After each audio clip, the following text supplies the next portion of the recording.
Smartphones with GPS chips and map applications have brought unprecedented navigation capability to folks who couldn't even fold a paper map, much less read one. But you can't really appreciate it fully until you know how hard navigation used to be. Now, the word navigator's been thrown around quite a bit lately. We've got cars that are called navigator, motorcycles that are called navigator, roller skates that are called navigator, computer peripheral devices called navigator. There's even an alpaca called navigator. Maybe he always knew how to get where he wanted to go. There are shoes called navigator. There's a pool cleaner called navigator. But my favorite one of all is the toothbrush called navigator.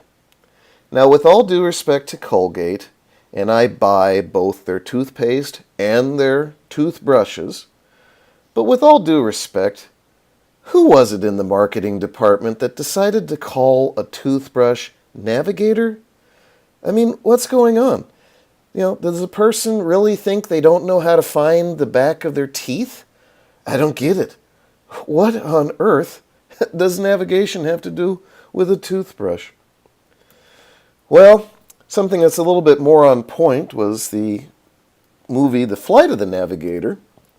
Really, really cool movie. If you haven't seen it, you should go rent it and watch it. Some aliens borrow a boy and end up filling his head with star charts, and then they return him, but there's a accidental time warp involved, and all sorts of interesting things happen. But it does have to do with navigation, and it's a really, really interesting movie. You should go see it if you haven't already. Now, Prince Henry the Navigator is an interesting story as well. He was from Portugal, but for his entire life, he never actually left Portugal. He was the funding agency. He commissioned ships to go out and explore the coast of Africa. But yet he gets the title the Navigator, and yet it was his employees who did the dangerous job of going out on the seas and doing the exploration. Oh well, the people with the money tend to have the perks. Anyway, so just what is navigation?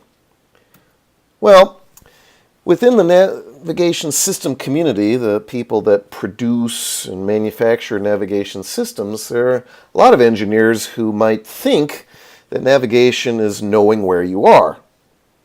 That's not true. Navigation actually is knowing which way to steer. That's the bottom line.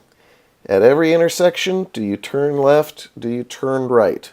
Which way do you point the boat? Which way do you fly the airplane? You need to know which direction to go in order to get where you want to go. The navigation problem all boils down to knowing which way to steer. So, in part 2, we're going to take a look at how this was done in the past. We have a few thousand years of human history where folks were succeeding at the navigation task more or less pretty well before the modern age, before we had all the fancy electronics. And it's very illustrative to see how things were done in the past, and gives us a good perspective of what we have and can appreciate what we have now. So I hope you'll be able to join us for the part 2 of this, and we'll see you shortly.